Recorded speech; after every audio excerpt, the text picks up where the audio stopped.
Welcome to Just Liberty, where justice and liberty meet. I'm Alan Reinach, president of the Church State Council, and I'm here with my co host, Bettina Krause, editor of Liberty Magazine, the oldest and best magazine devoted to religious freedom. Get yours today. Anyway, we are trying to take back liberty from the political extremes. And so we have a wonderful guest and interview for you today. Bettina? Yeah, let's do it. We are delighted to welcome to the show today Dr. Stephen Cook, who is senior pastor at Second Baptist Church in Memphis, Tennessee, where I believe he served for some 14 years. And prior to that, he served churches in North Carolina, Georgia, and Virginia. But Dr. Cook is here for a very special reason, and he's written an article for Liberty Magazine about a recent lawsuit dealing with the so-called Johnson Amendment. And that's what we're here to talk about today. So thank you for joining us. Thank you. I appreciate the invitation to be here.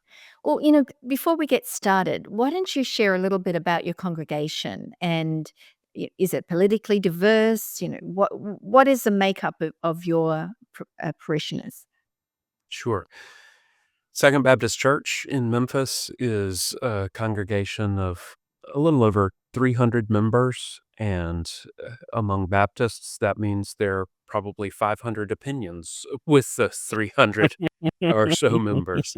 But we're a congregation that has been in this community for a little over 60 years now.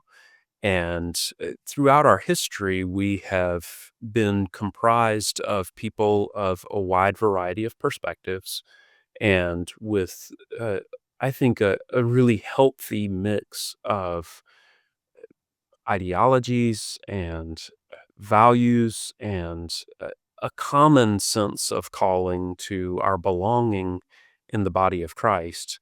But that sense of belonging does not bring with it a demand for uniformity in our expressions of faith and in our ways that we go about living that faith out.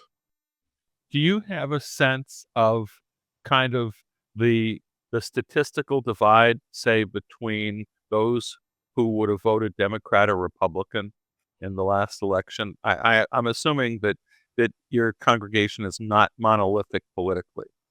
Our congregation is not monolithic politically. And if I were to try and give a percentage, I would probably be wrong. In the same way that the pastor does not know how much each individual gives to the church, neither do I know how they vote. Uh, there are some who are very forthright in their expression of political favor, and then others who hold that more privately. Uh, I think it's a fairly even blend, but I dare not assign a percentage to that. Fair enough. It's interesting. I receive emails as an editor of Liberty Magazine from pastors who are really struggling with this whole politically polarized electorate that we're currently in because it's being reflected in their pews. Is it a good thing or is it a bad thing to have people of different political perspectives in your congregation? I absolutely believe in the goodness of what I fondly refer to as the privilege of being pastor in a purple place. Where we have these red state and blue state assignments on the political map. I love to stand in the pulpit on Sunday mornings and recognize that we have folks who are of varying political points of view and loyalties, but we can read from the same Bible, worship the same God, sing from the same hymnal.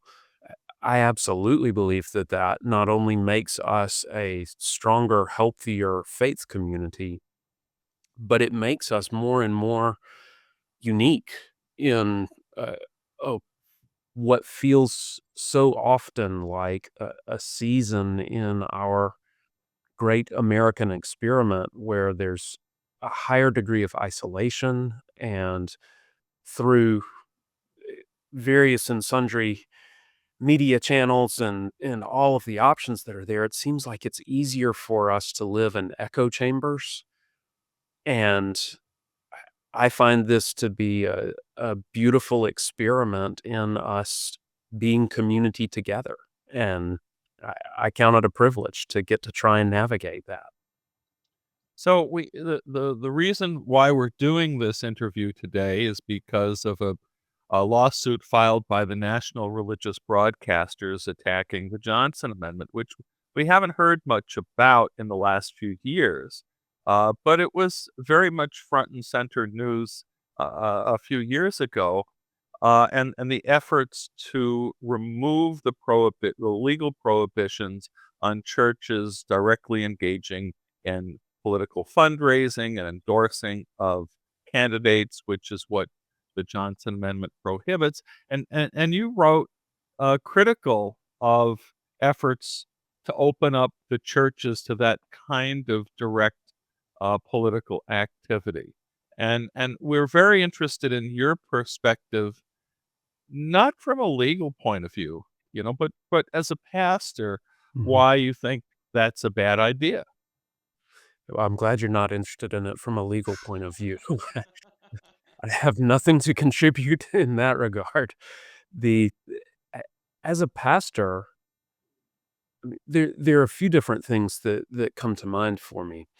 One of those is that I believe deeply in the truth that Jesus is Lord, and that doesn't hinge on who sits in what seats of political power. Uh, when I went to bed on election night last month, Jesus was Lord. And when I woke up on Wednesday morning, Jesus was still Lord.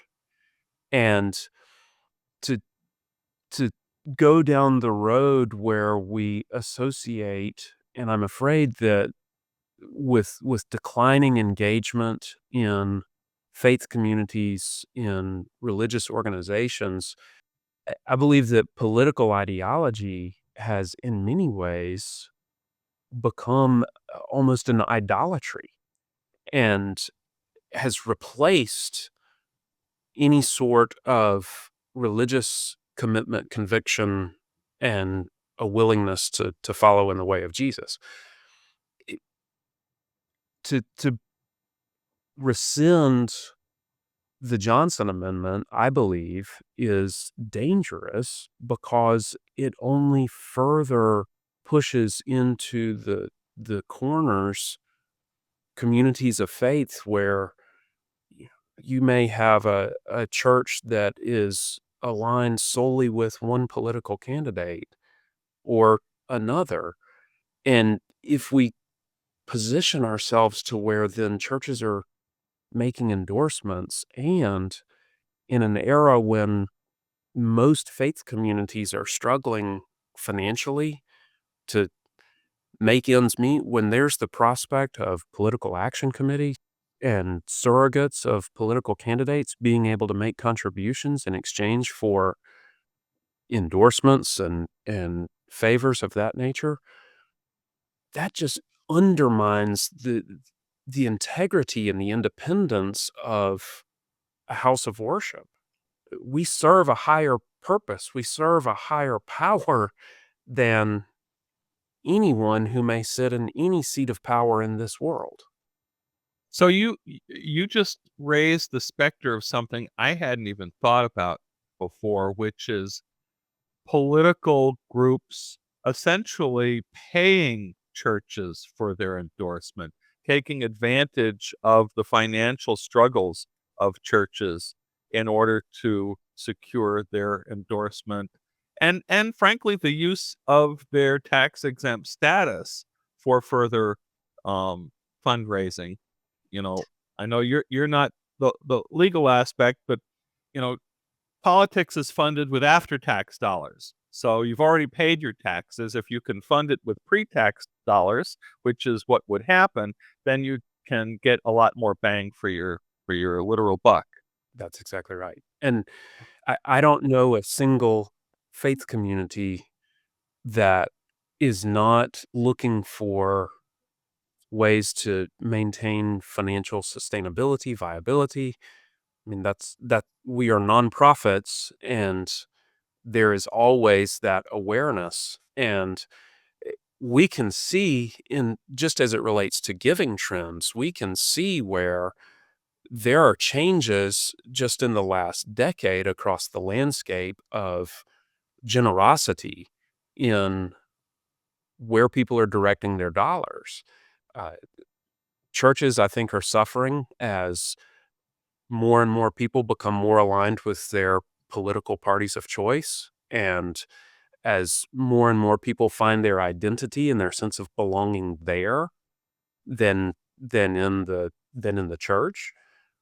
We're also seeing, and this is more an aside, but we're also seeing that with the changes just in the NCAA and with being able to pay college athletes, that people are redirecting their dollars toward their alma maters as opposed to, Wow. their faith communities. And so this is a dynamic landscape on which we're living, and I believe that anything that you know, works at chipping away at that wall of separation that has been so much a part of the national fabric for us, any of that kind of thing is going to eat away at the integrity of our independence. I And love this picture that you're painting of a local church as sort of this bastion of independence in this sea of polarization, a place where people who are, who lean red or lean blue can sit together, they can share the same hymnal and sing together. This is an increasingly rare space in our society where that is even possible, because I can engineer my life so that I go through every day without having to encounter ideas which I find uncomfortable. And it's just lovely that this picture that you're painting. I want to present the other point of view, sure. and see what your feelings are.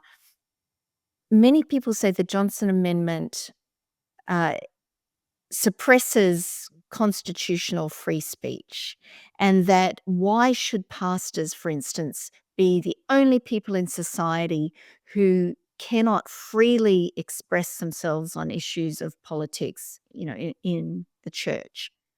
What do you say? Are pastors, as the law currently stands, are they hamstrung by the Johnson Amendment? No. That I was a I short answer.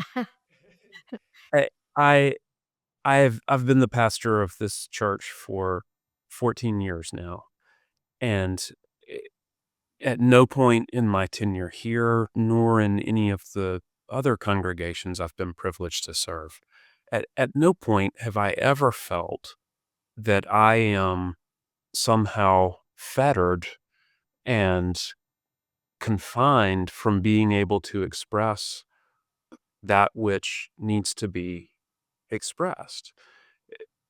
A- as a pastor, I begin with the conviction that when the community of faith gathers for worship, we are here for the purposes of glorifying and honoring God.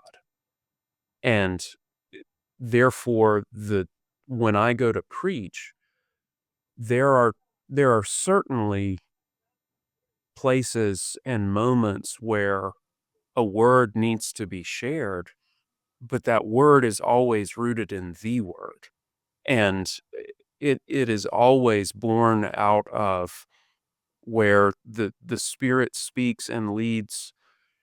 And so to try and confine the Spirit of God to any sort of political party's platform is dangerous, i- if not downright heretical to do that. And I have never once felt constrained. And I don't need to have a political personality to be able to speak in favor of, in order to be able to point where the people I serve and I can look together for where Christ speaks and guides us toward action.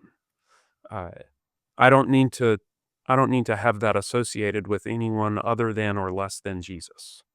So one of the things that I was really looking forward to getting your point of view on, I'm hearing that pastors are suffering because of the political divides within their churches.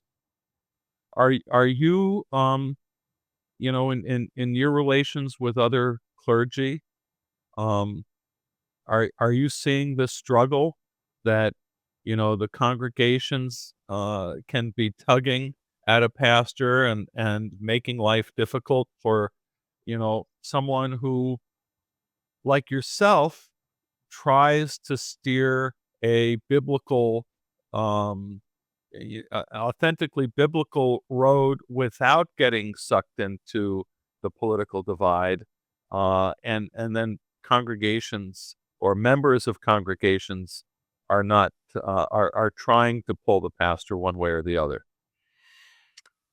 Certainly. I mean, I have seen uh, one of the one of the deep feelings that I feel is that so many of my colleagues among the clergy are exhausted. Huh. And I think we live in a nation that is tired. I think we are still feeling the effects of coming out of a global health pandemic that took a greater toll on us than perhaps we've been able to fully articulate. And and I think that for local church leaders, the the impact of that and all of the adaptations and all of the adjustments that were made, and then the residual losses that came. So many churches, that you can read various statistics, but anywhere from a third to half of their members haven't come back. And so then you you live in this reality of you have fewer people engaging with you, and the weight of that you feel, and then the divisiveness that exists in the political atmosphere and how dominant that has been. Mhm. I see clergy who are walking away, and I mean, 2 colleagues in the last 2 weeks that have stepped aside, and others that I've seen who have been forced aside, and it breaks my heart. And I think the church, the capital C church, not just the local little c church, but I think the capital C church suffers deeply because of that, and that has profound impacts that go out for years to come. And we could we could chase rabbits all day about the implications of that. Well, just to be clear though, are you saying that the political pressures on pastors are a significant factor in causing the harms and the attrition that you're seeing? I I think so, and and my evidence is likely more anecdotal than it is Sure. scientific, but I think that whether it is external pressure that comes from members of the congregations or an internal pressure that pastors feel, that trying to please everybody, Yeah. that that is exhausting. That doesn't therefore mean that we need to be able to hang our favored political candidate sign off the front of the pulpit and just be able to parrot the platform of the party of choice. But I do think that it's something to which we have to pay attention. Just because that may be the case, where pastors feel a pressure, i- internally or externally, whatever the source of that may be, that doesn't therefore mean that we need to chip away at the Johnson Amendment and to just open the floodgates for all of the things that may come from that. I think that would be foolish. There are better ways to take care of our clergy than to say, now you can go endorse candidates. That's that's a dangerous correlation to draw. Many of the things that you're raising right here, I heard last weekend. I was at a conference in Louisiana. There were a number of members of the clergy there who were saying very similar things, that the toll that it's taking on them having to navigate these very contentious paths. And one pastor said something interesting, which reflects something that you said earlier, Dr. Cook, which is so many of my church members see politics and their political team in terms that I can only describe as idolatry. That there is a sense from pastors that many of their parishioners have just lost the plot when it comes to sound biblical ways and principles for how we as Christians relate to the powers that be. So, as a pastor, how do you guide your own parishioners on these core principles, on how what is the fundamental stance we should take as Christians toward the political realm? Well, I mean, I think part of it begins with the reality that uh, Jesus is Lord. And and if that is true, then we begin with Jesus.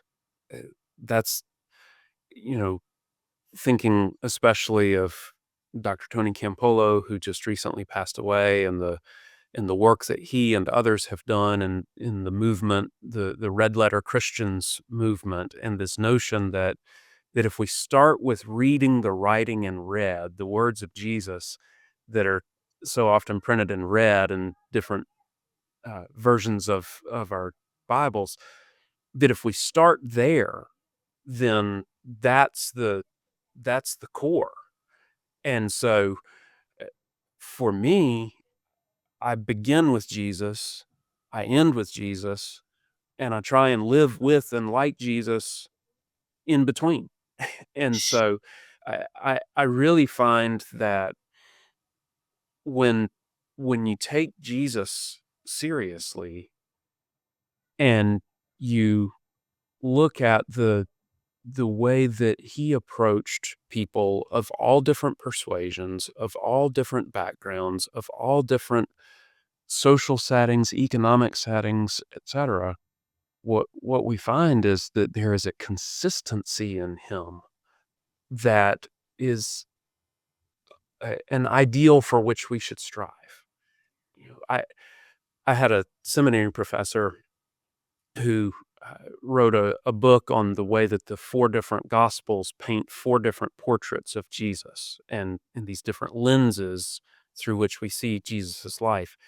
And I was especially drawn to her take on Jesus as we meet him in the Gospel of Luke, and the way that Jesus is forever sitting down at different tables to share meals, to share fellowship together. And and she talked about how it was Jesus's eating habits in the Gospel of Luke that got him killed, because he sat down with all the wrong people, in quotes, and the people with whom Jesus sat down are the ones for whom he stood up. And I truly believe that if we pay attention to those episodes, those places, that's where we find our way. And I also love the notion of sharing fellowship at tables. Meals have an amazing capacity for bringing people together. Now, we've recently had Thanksgiving, and some families may not have had the most comfortable Thanksgiving conversations when people come together who don't spend time together at other points of the year. But I really believe that the more intentionality we give to sharing time at the table, then the better and stronger we become. And that's a way that we bridge divides. And we've got a pretty good example of that in the person of Jesus. Did that even answer the question you asked, Bettina? It most Sorry. certainly did. Okay. Not only did it answer the question, but just as you want to begin and end your politics with Jesus, I think that's a great way to just close out our interview, because I think the whole point is of concern about the Johnson Amendment is that it threatens to take pastors away from Jesus and divert them. And even assuming that the politics that they advocate is good and honest, which, I mean, I think Americans have a pretty cynical view of politics, but, even assuming the best about the kinds of political positions that pastors would be drawn into, it still doesn't hold a candle, and it's to our role in pastoral ministry of lifting up Christ. Uh, that's really the bottom line. Anything less than that really does become idolatry, doesn't it? It does. And as a Baptist, part of our Baptist story is that I think Walter Sheridan, Buddy Sheridan, he put it so beautifully in the short book that he wrote about the Baptist identity, and it's built on four fragile freedoms. And it's our soul freedom, our freedom and our responsibility to make our own decisions about whether Jesus is Lord.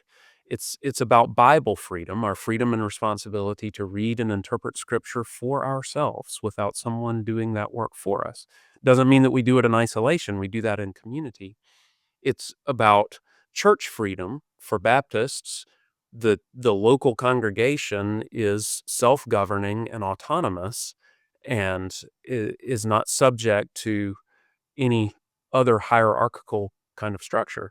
And then the fourth of those freedoms that he identifies is church state freedom, and and how vitally important it is that we have a free church in a free state, which means that there is freedom of, for, and from religion.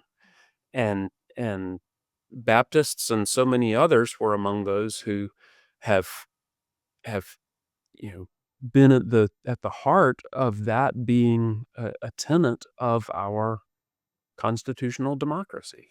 And so that is, if we're going to stay true for me from my denominational branch of the family tree, if we're going to stay true to our identity, then we have to protect, preserve, and promote all of those freedoms. And that, again, keeps pointing us back to someone other than any political personality, and it keeps pointing us toward Jesus. And that right there is a challenge we all face, which is to help people understand that very multi-layered understanding of freedom and helping them to embrace that. Thank you so much, Dr. Cook, for being with us today. I've enjoyed this conversation so much. It's lovely to get a perspective from someone who is there on the front lines, really ministering to people and their needs. So thank you.